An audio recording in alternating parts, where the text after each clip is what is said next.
নমস্কার, সবাই কেমন আছেন? বংমায়ের ঘরকন্যাতে আপনাদের অনেক অনেক স্বাগত।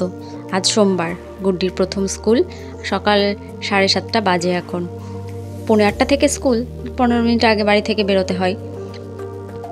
এই সানগ্লাসটা ওর জন্য কেনা হয়েছিল কিছুদিন আগে, কিন্তু তখন তো স্কুল ছুটি পড়ে যায়, তাই আজ সানগ্লাসটা চোখে দিয়ে স্কুলে যাচ্ছে। আজকে হচ্ছে না এক ঝামেলা, একটু ঘুগনি করতে নিয়েছি। সেই ঘুগনিটা করতে গিয়ে যে এত সমস্যা হচ্ছে, রান্নাটাও আমি আজকে ঠিকভাবে কিছুই করতে পারছি না। আসলে মটরটা একদিন ভিজিয়েছিলাম জলে, পরের দিন ঘুগনি করব দেখে, কিন্তু সেদিনকে একটা অসুবিধা থাকায় মটরটাকে আবার জল থেকে সেকে তুলে রেখেছিলাম, যে থাক তাহলে দুদিন পরেই করব ঘুগনিটা।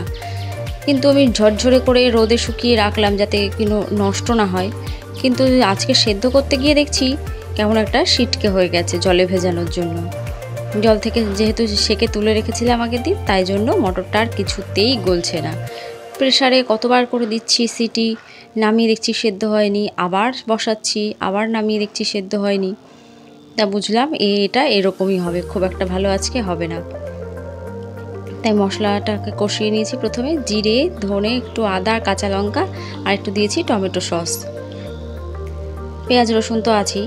এগুলো দিয়ে একটু কষিয়ে নিয়ে এবার মটরটাকে দিচ্ছি। ঘুগনিটা খুব সুন্দর হয় আমার, কিন্তু আজকে একদমই বাজে হবে খেতে ঘুগনিটা।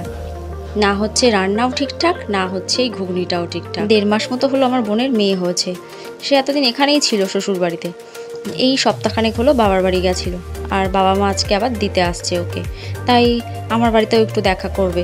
তাই ভাবলাম ঘুগনির সাথে একটু পরোটাও ভাজবো বিকেলে, কিন্তু ঘুগনিটাই তো ভালো হলো না, কি আর করব। সব রকম পরিশ্রমই করলাম, কিন্তু তারপরেও যদি রান্নাটা সুন্দর না হয় না, মনটা কেমন লাগে বলুন তো। দুপুরের জন্য করছি শাক আর একটু মাছের ঝোল। গুড্ডি আসার আগে রান্নাটা সেরে বেরোবো ভাবলাম, তারপর ওকে আসলে ওকে ফ্রেশ করানো আছে, ওকে একটু শরবত দেবো, স্নান করানো, এসব তো আছে। কিন্তু মনে হচ্ছে না ও আসার আগে রান্নাটা সেরে বেরোতে পারবো।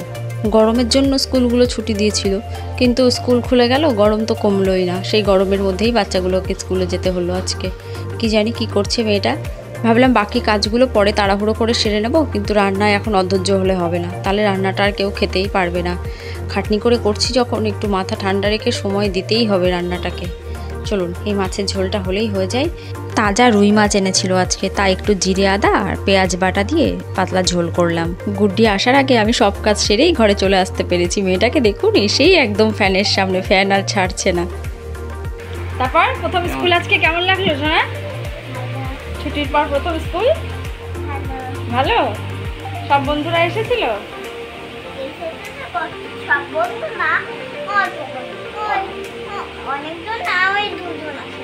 দুজন আসেনি।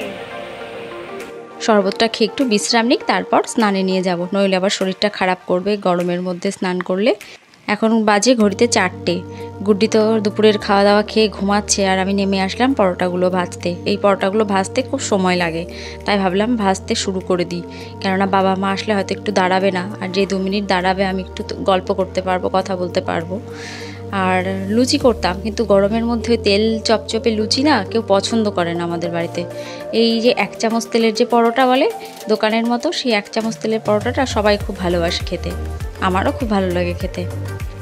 তাই ভাবলাম এই পরোটাটাই আজকে করব।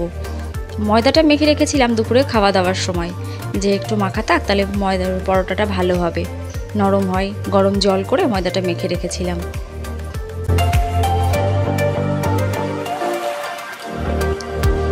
পরোটা ভাজদি মা দেখছি ফোন করেছে যে আমি তোর বাড়ির কাছে চলে এসেছি, একটু গেটের সামনে এসে দাঁড়া। আসলে বোনকে নিয়ে আর আমাদের বাড়িতে এখন ঢুকবে না, বোনকে নামিয়ে দিয়ে তারপর আমাদের বাড়িতে আসবে, তাই বলে একটু গেটের সামনে এসে দাঁড়া, তাহলে দেখতে পাবি।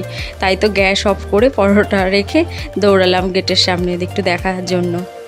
ওই যে এসে গেছে, একটুখানি দেখে নি।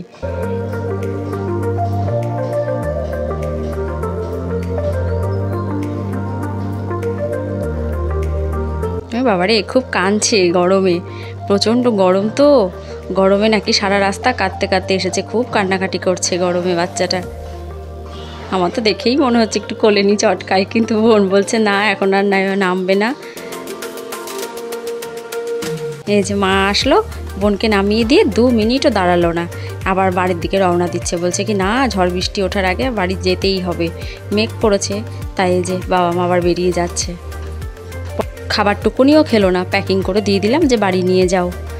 দেখুন সন্ধ্যাবেলায় কীরকম বিদ্যুৎ চমকাচ্ছে বাবা। সারাদিন গরমের পর কষ্ট করার পর একটু যেন স্বস্তির নিঃশ্বাস পাওয়া গেল আজকে।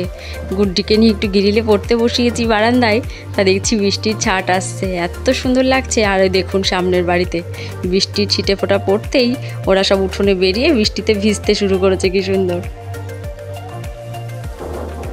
গুড্ডিকেও বলছি যে চল তুইও একটু ভেজ, দেখুন কেমন ওই বাড়ির উঠোনে সবাই ওরা ভিজছে বৃষ্টিতে। দাঁড়ান গুড্ডিকেও একটু ভিজিয়ে নিয়ে আসি। মেয়েটার গায়ের যে ঘামাচি মতো বেরিয়েছে, সারা গা কষ্ট পাচ্ছে, একটু তাহলে ঠান্ডা হবে। পরোটা ঘুগনিটা বেশ ভালো দিনেই করেছি মনে হচ্ছে, গরমে আর কষ্ট করে খেতে হলো না, বৃষ্টি হয়ে একটু তো ঠান্ডা হয়েছে। চলুন ঠান্ডায় ঠান্ডায় রাতের খাবারটা সেরে নেওয়া যাক। গুড্ডি ওর বাপিও ঢুকে পড়েছে, গুড্ডির খাওয়া হলে আমরা তারপর খেয়ে নেব। চলুন ভিডিওটা তাহলে এখানেই শেষ করছি। সবাই ভালো থাকবেন, সাবধানে থাকবেন, নমস্কার। ভিডিওটি যদি কোথাও ভালো লাগে একটা লাইক করবেন। দেখা হবে আবার পরের ভিডিওতে, ভালো থাকবেন।